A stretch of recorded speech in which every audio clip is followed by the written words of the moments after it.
በስመ አብ ወወልድ ወመንፈስ ቅዱስ አሃዱ አምላክ አሚን። የክርስቶስ ቤተሰቦች፣ የደሙ ፍሬዎች፣ ባለማህተቦች፣ የድንግል ማርያም የአስራት የቃል ኪዳን ልጆች፣ የአምደው ቅዱስ ሚካኤል ወዳጆች፣ ውድ ኢትዮጵያውያንና ውድ ኤርትራውያን ያላችሁበት የአድማስ ጥግ ሁሉ የእግዚአብሔር ሰላም፣ የእግዚአብሔር ጸጋ፣ የእግዚአብሔር ሞገስ ብዝት ትርፍርፍ ይበልላችሁ። ዛሬ ትማሩበታላችሁ፣ ግንዛቤ ታገኙበታላችሁ ብዬ ተስፋ ያደረኩትኝን ይጠቅማል ብዬ ያሰብኩትኝን ገጠመኝ ወደ እናንተ ይዤ ቀርብ ያለሁኝ። አንዲት እህታችን በውጩ ዓለም ነው የምትኖረው። እህታችን ሽብሬ ትባላለች። ምን ገጠማት፣ እንዴት ገጠማት፣ በምን ሁኔታ አጋጠማት የሚለውን ገጠመኛዋን ወደ እናንተ ይዤ መጥቻለሁኝ። እናንተ ትማሩበታላችሁ፣ ወይም ደግሞ በእንደዚህ ሁኔታ የገጠማችሁ ሰዎች ካላችሁ እናንተም እንደዚሁ ሌሎች እህት ወንድሞቻችን እንዲማሩበት እየጠፋ ያለው የሰው ልጅ ግንዛቤ እንዲያገኝና እንዲድን የምንማማርበት የትምህርት ክፍል ይሆናል ማለት ነው። ይህች እህታችን በውጭ ሀገር ስትኖር የህይወት ጓደኛ፣ የትዳር አጋር ወይም ፍቅረኛ ነበራት። ይህ ፍቅረኛዋ ግን ከሷ የሚፈልገው ገንዘቧን ንብረቷን ነበር እንጂ ትዳር አግብቶ የመኖር ትዳር የመወሰን ፍላጎት አልነበረውም። እና ይህ ደግሞ ለሷ ብዙ እየገባት አልነበረ። መጨረሻ ላይ ነው አንዳንድ ጊዜ ደግነት፣ የዋህነት እንድትጎዱ ያደርጋችኋል። ታውቃላችሁ፣ ትዕግስት እንድንጎዳ ያደርገናል። ነገር ግን ያው እግዚአብሔር ደግሞ ጥላት ሲጥለን እሱ አይተወንም። የማይተወን የሚጠብቀን የማያንቀላፋው እግዚአብሔር ከኛ ጋር ስለሆነ አለን በህይወት በጸጋ በሞገሱ ጸንተንና ይቺ እህታችን ሁል ጊዜ ገንዘብ ላኪልኝ ይላታል እና እሷን የሚፈልገው እንዳልኳችሁ ለገንዘቧ ነው። ልክ እሱ ሲደውል ገንዘብ ሲጠይቅ እንደው የሆነ ዕዳ እንዳለበት ሰው ይሆን እንደ ወንጀል እንደሰራ ሰው ተርበት ብቻ ነው አለች። ያንን ገንዘብ ከየትም ገብቼም ወጥቼም ሰብስቤ እሰጣለሁኝ አለች። ከዛ ከሰጠው በኋላ ደግሞ ለምንድን ነው ምን ሁኜ ነው ማለት እጀምራለሁ። እንዲህ እያለ አመታቶች ተቆጠሩ። ገንዘቡ ይሄዳል እንጂ አይመለስም አለች። ስጠኝም ስለው ስልክ ያጠፋብኛል፣ ያመናጭቀኛል፣ ሌላም ነገር አለው እና ያ ነገር እየከነከናት አመታት ተቆጥረዋል። እና ሚዲያ ላይ ስትከታተል ፌስቡክ ላይ ነው አለች፣ አንድ ሶሻል ሚዲያ ላይ የተለቀቀ የባህል ሕክምና የሚል ነው አለች። ይሄ የባህል ሕክምና ሰዎችን ለመርዳት የተዘጋጀ ሰዎችን እየረዳ ያለ እንደሆነ በማስታወቂያ በመለጠፍ ለችግራችሁ መፍትሄ አለኝ፣ ለስራ፣ ለጤና፣ ቡዳ ለበላው፣ ለመስተፋቅር፣ ለትዳር፣ ለግርማ ሞገስ፣ ለድምፅ፣ ሌላም ነገሮችን እሰራለሁ ብሎ 31 ጉዳዮችን በዝርዝር አስቀምጧል። 31 ርዕሶች እዚህ ላይ ተቀምጠዋል። ስልክ ቁጥሩም እዚህ ላይ አለ። መርጌታ የባህል ሕክምና ነው የሚለው። እንግዲህ በጣም አደገኛ ህዝቡ ወጣቱ እየጠፋበት ያለ የጥፋት ወጥመድ በዚህ ዘመን ሃይባይ የሌላቸው እኛ ስገዱ፣ ጸልዩ፣ ንስሐ ግቡ፣ በመቁጠሪያ ቀጥቅጡ ብለን ሰውን ወደ ራሱ እንዲመለስ፣ ወደ ንስሐ እንዲመለስ፣ ወደ እግዚአብሔር እንዲመለስ፣ ንስሐ እንዲገባ መልእክት ስናስተላልፍ ብዙ ጩኸቶች አሉ እና እነዚህ ሰዎች ብራንቻቸው በጣም ሰፊ ነው። ማለትም የሰው ብራንች አላቸው በየቦታው በየአድባራቱ በየገዳማቱ ሁሉ እነሱ የተሰገሰጉበት ነው ያለው ሁኔታ። በዚህ ያልተነካካ የለም ማለት እስከሚያስደፍር ድረስ ማለት ነው። አብዛኛውን ሰው 85% በዚህ ልክስክስ ስራ ውስጥ ሰዎችን እያጠመዱ ሰዎችን የሰውን ህልውና የሰውን አእምሮ የሚጎዱ የሰውን ህይወት የሚበጠብጡ ወደ አዘቅት የሚያወርዱ የድካም ልጆች ድካምን የሚያመጡ በሰው ላይ በጣም የበዙበት ሰዓት ፍቃድ አውጥተው ክርስቲያን ስር ያሉትም ሰዎች ይሄንን አይቃወሙም። የሚቃወሙት በመቁጠሪያ ጸልዩ፣ ስገዱ ብለን የምንናገረውን እሱን እያሳደዱ እግር በእግር እየተከተሉ እንደዚህ አይነት ትምህርት አውደ ምሕረትም ላይ እንዲሰጥም አይፈለግም። ሲሰጥም በጣም ጸያፍ ነው። የሆነ ነገር በጣም ከባድ ነው። ይሄው እነሱ ግን በአደባባይ ወጥተው ሰውን እያጠመዱ ይገኛሉ። እና ይቺ እህታችን ሽብሬ የምትባለው ልጅ ምንድነው ያደረገችው? ጓደኛዬ ፍቅረኛዬ ገንዘብ ወስዶብኛልና ይሄንን ገንዘብ ልታስመልሱልኝ ትችላላችሁ ወይ? እንዴት ነው መመለስ ገንዘቤ ወደኔ እንዲመለስ የሚችለው? ሊመለስልኝ ገንዘቤን ሊመልስልኝ የሚችለው በምን አግባብ ነው? ሳደርግስ ደግሞ ኃጢአት ይሆንብኛል ወይ? ኃጢአት በማይሆን መንገድ ገንዘቤ ይመለስልኛል ወይ ብዬ አማከርኩኝ። ይሄ ኃጢአት የለውም፣ የራስሽን ገንዘብ ነው የምትመልሽው። የሚመለስልሽ የራስሽ ላብሽ ነው፣ ወዝሽ ነው የሚመለስልሽ። ምንም ችግር ምንም ኃጢአት የለውም። እኛ የምናደርገው በመንፈሳዊ ነው። እኛ በቤተክርስቲያን ውስጥ ያለን፣ በቤተክርስቲያን የተማርን፣ በቤተክርስቲያን ያደግን ነን። ስለዚህ እንዴት አንቺ ኃጢአት የሚሆንብሽን ነገር እንዴት እናደርጋለን? እኛስ ኃጢአት አይሆንብንም ወይ? ይሄንን ስናደርግ አንቺ ስታስቢው እስኪ አስቢው እስኪ።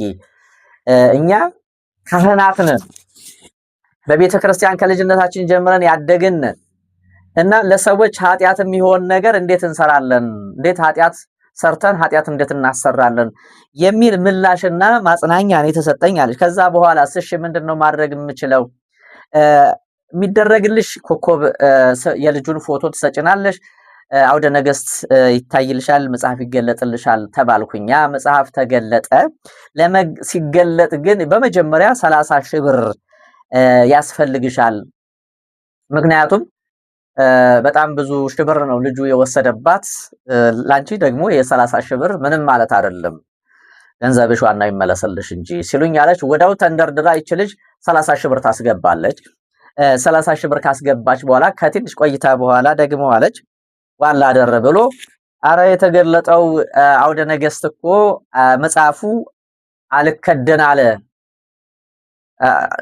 ማለት። አሁን እንዴት ነው ይሄ ተገልጿል? እንዲከደን ላንቺ ጥሩ ስላልሆነ አሁንም ድጋሚ 30 ሺህ ብር ላኪ አሉኝ። ላንቺ ጥሩ አይደለም አሉኝ አለ። ከዛም በኋላ እንደገና ደግሞ 30 ሺህ ብር ላከች። ስንት ሆነ? 60 ሺህ ብር ደምሩልኝ። ከዛ አሁንም ቆይቶ አረ ይሄ ነገር እኮ በጣም ጥሩ አይደለም፣ እንዴት እንደማደርግ ግራ ገባኝ እና በጣም እየተፈታተነኝ እየታገለኝ ነው ያለው እና አሁንም ላኪ ያለኝ አለች። 24 ሺህ ብር ላኪ። የሚገርማችሁ ነገር ራሱ ነው ገንዘቡን የሚያወጣው የሚመድበውም 24 ሺህ ብር ላኪ፣ መጽሐፉ እንዲዘጋ አዞኛል፣ መጽሐፉ እንዲዘጋ 24 ሺህ ብር ያስፈልጋል ሲለኝ አለች። እኔ የለኝም ከየት ላምጣ? 60 ሺህ ብር አስገብቻለሁ። አሁን እንደገና ደግሞ 24 ሺህ ብር ከየት አመጣለሁኝ? እኔ እኮ ድርጅት የለኝም፣ የገቢ ምንጭ ወር ጠብቄ ነው ያችን ደሞዝ የማገኘው። ምን አለኝና ምን ልስጣችሁ፣ ምን ልላክላችሁ ብዬ በምልበት ሰዓት እንደዛ ከሆነ እንግዲህ ማትሰጪ ከሆነ ችግሩ በአንቺ ብቻ ሳይሆን በቤተሰቦችሽም ነው የሚመጣው። ቤተሰቦችሽም ያልቃሉ። ይሄን የማታደርጊ ከሆነ ቤተሰቦችሽም ያልቃሉ አለኝ አለች። አያችሁ፣ ይሄን የማታደርጊ ከሆነ ቤተሰቦችሽ በሙሉ ያልቃሉ። ችግሩ አንቺ ጋር ነው የሚመጣው። እስኪ እንደው ድምጿን ላሰማችሁ። ማማር ወርሳብ ልኬልሃለሁ ያው ያው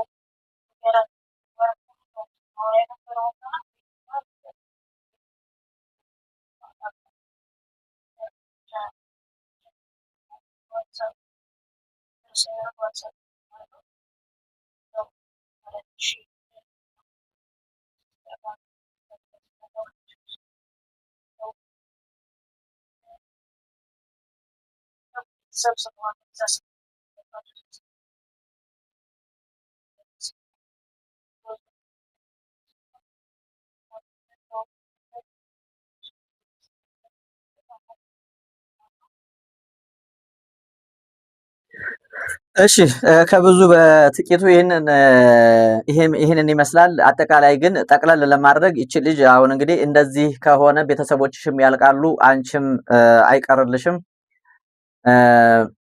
ከዚህ በላይ ልለምንሽ አልችልም እያለ እያስፈራራ 112,000 ብር ተቀብሏታል። አያችሁ እንኳን አይደለም ገንዘቧን የወጣውን ገንዘቧን ሊመልስላት የነበራትም ተካፍለው ሁለቱም ተካፍለው ገንዘቧን በልተውባት ባዶ ሆና ከዛ በኋላ ግን ይቺ ልጅ እናንተ ብትሆኑ ምንድነው የሚሰማችሁ? አእምሮዋ ጤነኛ አልሆነም፣ ውስጧ ታውቆባታል፣ እጇ ላይ ያለው በሙሉ ባዶ አስቀርተዋታል ማለት ነው።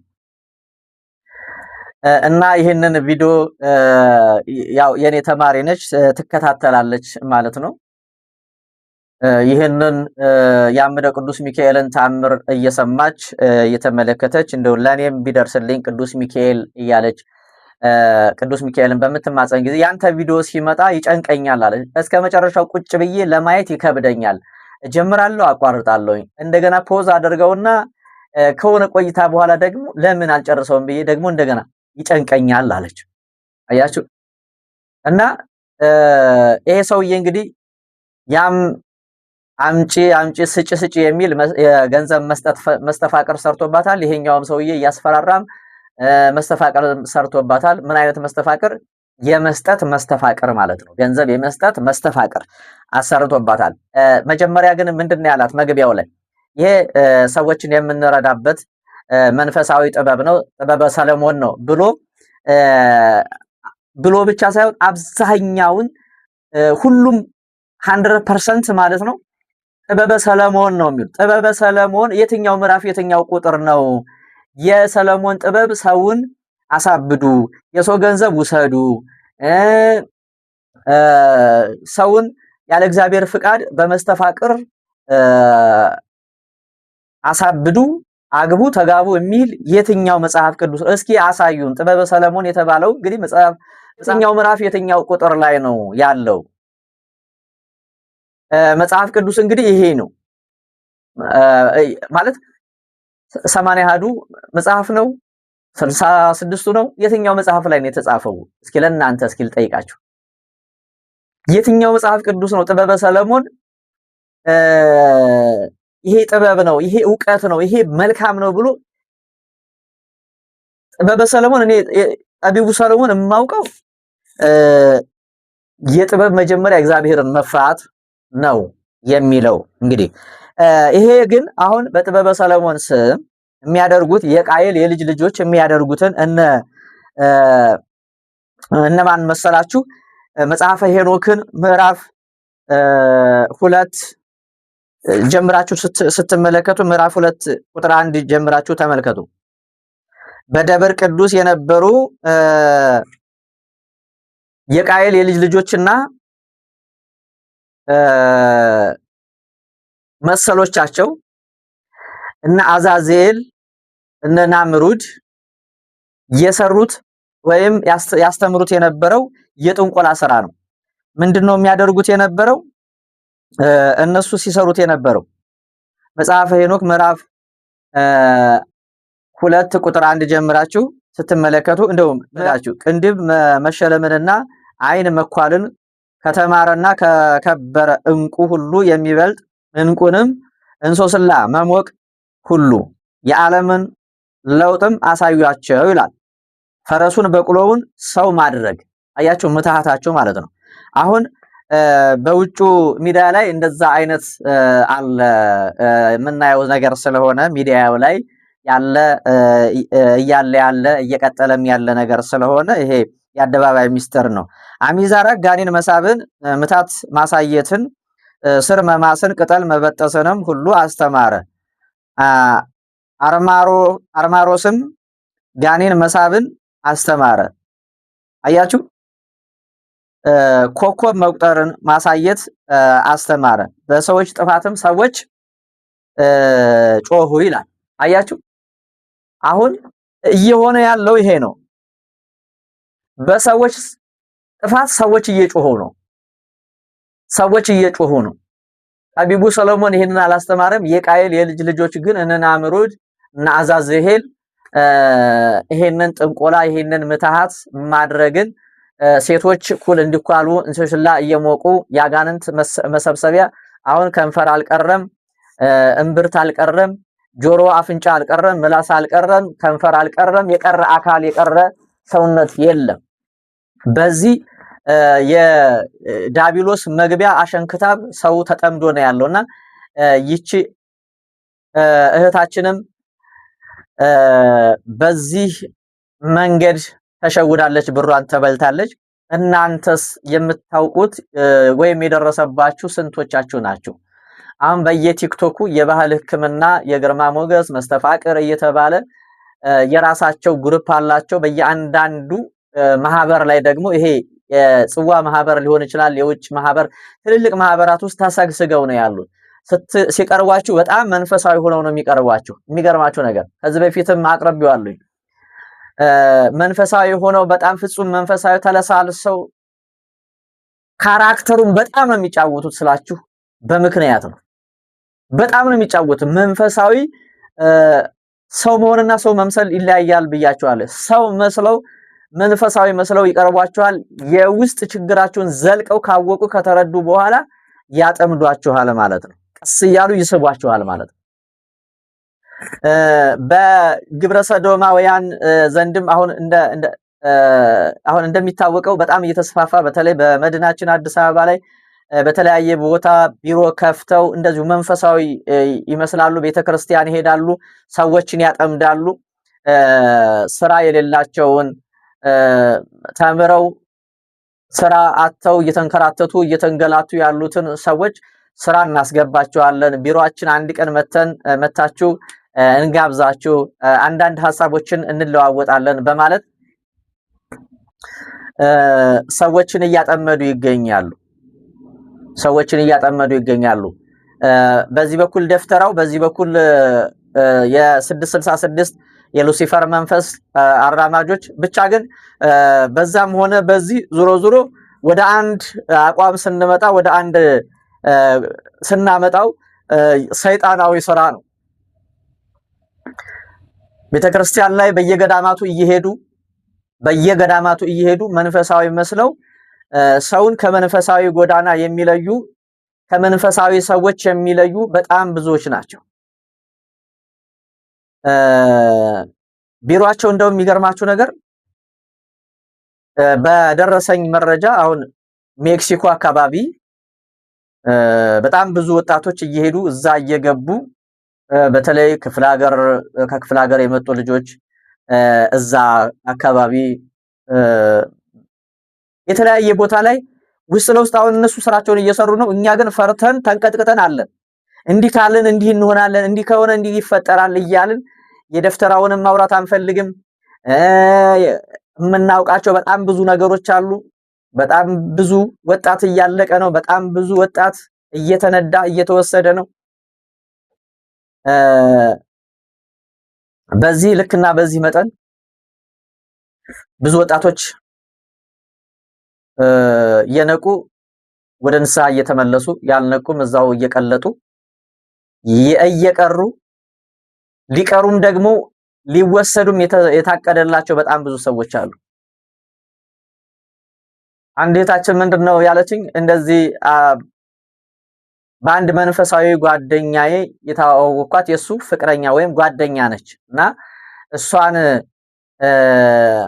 እሷ መንፈሳዊ ነች፣ እሱም በጣም ይሰግዳል ይጸልያል አለች። ግን የሚገርማችሁ ነገር ተጠግተዋለች። እሱ ጋር ስትሄድ ፍጹም መንፈሳዊ ነች። የምታወራው ስለ መንፈሳዊ ነው፣ ስለ ጽድቅ ነው፣ ስለ ንስሐ ነው፣ ስለ ተለያየ በቃ ስለ እግዚአብሔር መንግስትና ስለሱ ብቻ ነው የምታወራው። እዛ ግን ከሱ ጥፍ ስትል ሌላ ስራ ነው ስራዋ ማለት ነው። እና በአሁን ሰዓት በጣም አደገኛ ሰዎች ይሄ ኤርኩስ መንፈስ አጋንንት የሚገርማችሁ ነገር ሰው በማያውቀው በማትገምቱት ነገር ነው የሚያጠቃችሁ የሚጎዳችሁ። እና ስራ አልነበረኝም ማለች። ስራ አልነበረኝም እና በጣም ግራ ግብት ሲለኝ እንደው ስራ አጣሁ ምን ይሻለኛል ብዬ ሳማክረው ጓደኛ ያለች ላስተዋውቅሽና እሷ ከሰው ጋር ትግባባለች እና እሷ ትፈልግልሽ አለኝ። ከዛ ስልኳን ሰጠኝ፣ ስልኬን ሰጣት አለች። ተደዋወልን፣ ተገናኘን። ከተገናኘን በኋላ ቀጥታ የወሰደችኝ ቢሮአቸው ነው የወሰደችኝ አለች። ይሄ እንትን ጋር ሜክሲኮ ጋር ወሰደችኝ አለች። ከዛ እዛ ስሄድ በቃ የሆነ ይንሾካሾካሉ አለች እና በቃ ሳያቸው እየተቀየሩብኝ መጡ አለች እና የሆነ ሰዓት ላይ ሻይ ተፈላለች። ሻይ ተፈልቶ ጠጭ ተባልኩኝ አለች። በቃ ሼም ያዘኝ አለች እና ፕሮቶኮላቸው ወይም ማለት ራሳቸውን እንዴት እንደጠበቁ አለች ሳስበው ወይኔ ምን ይሉኝ እኔ ይሄንን ለብሼ እነሱ እንደዚህ አበባ መስለው በቃ የጥጥ ፍልቃቄ ነው የተነደፈ ጥጥ ነው የሚመስሉት አለች። በቃ ሲያምሩ አለች። ፕሮቶኮላቸውን አጠባበቃቸው በጣም የሚገርም ነው አለች እና ራሴን አንዳንዴ ወቅሳለሁ። በስመ አብ እነዚህ መካከል መገኘቴ እንዴት ነው ራሷን ዝቅ አድርጋ ማለት ነው። ከዛ የሆነም ከክፍለ ሀገር የመጣም ልጅ አላለች። እሱም መጣ አለች። እዛ በር ላይ ቆማለች። እነሱ እዛ የራሳቸውን ጉዳይ ያዙ እና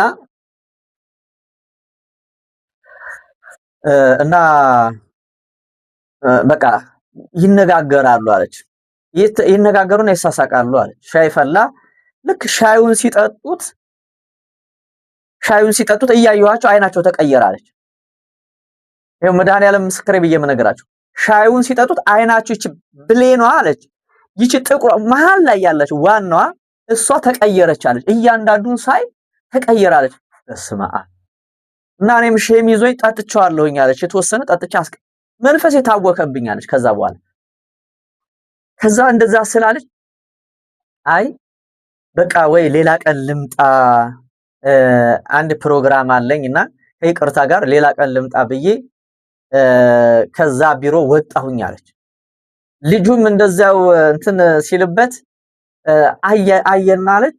በቃ ጠፋለች። እሱ እንደው ከኔ ቀድሞ ሄዳ አለች። በቃ ሊሄድም ነው ምንም ነው አላላቸውም። እንደ ሹልክ ብሎ ነው የጠፋው አለች።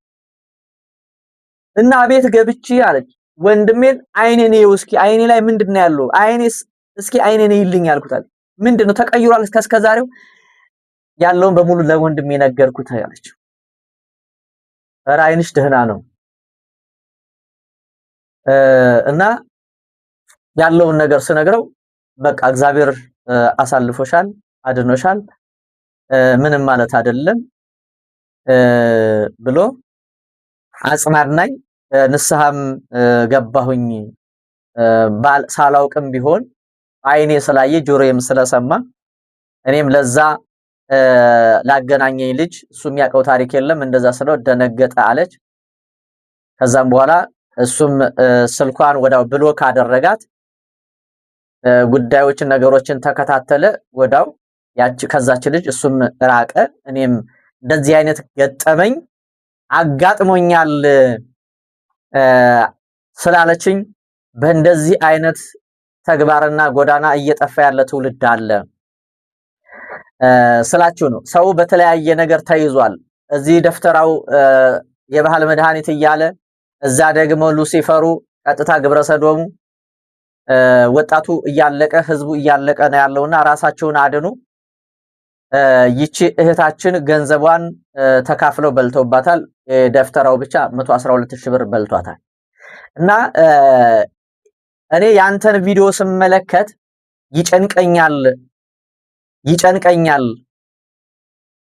ቁጭ ብዬ እስከ መጨረሻው ድረስ እንዳየው ጭራሽ እድሉን አይሰጠኝም ማለት እጨናነቃለሁኝ፣ እበሳጫለሁኝ አለ እና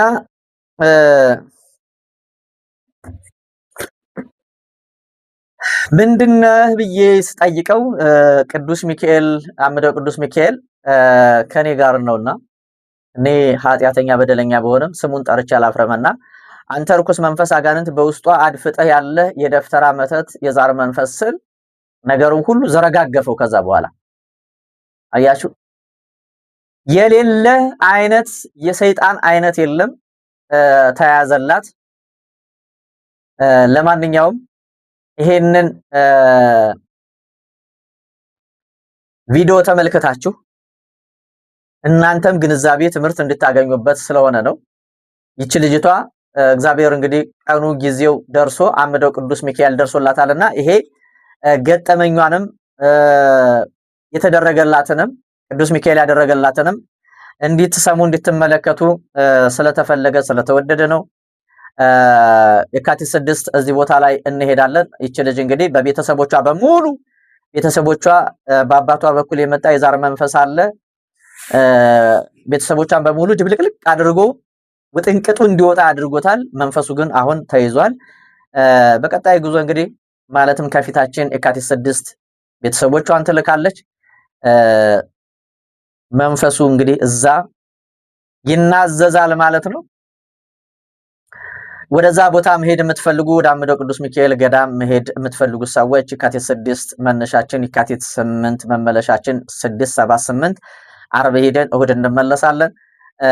ከወዲሁ ተመዝገቡ። በተቀመጠላቸው አድራሻ መሄድ የማትችሉ ሰዎች ደግሞ እንደዚች እንደ እህታችን እንደ ሽብሬ ጸሎት ማስደረጊያ መባችሁን ስመ ክርስትናችሁን የእናንተንም የቤተሰባችሁንም በመላክ ጸሎት አስደርጉ። የታሰራችሁ ተፈቱ፣ የታመማችሁ ተፈወሱ። ርኩስ መንፈስ አጋንንት ድግምትና መተት በአምደው ቅዱስ ሚካኤል ፊት ይዋረዳል። ዝክሩን እንዘክር፣ ቤቱንም እንስራ። ህይወታችን የምድሩንም የሰማዩንም አምደው ቅዱስ ሚካኤል ያስተካክልልናል።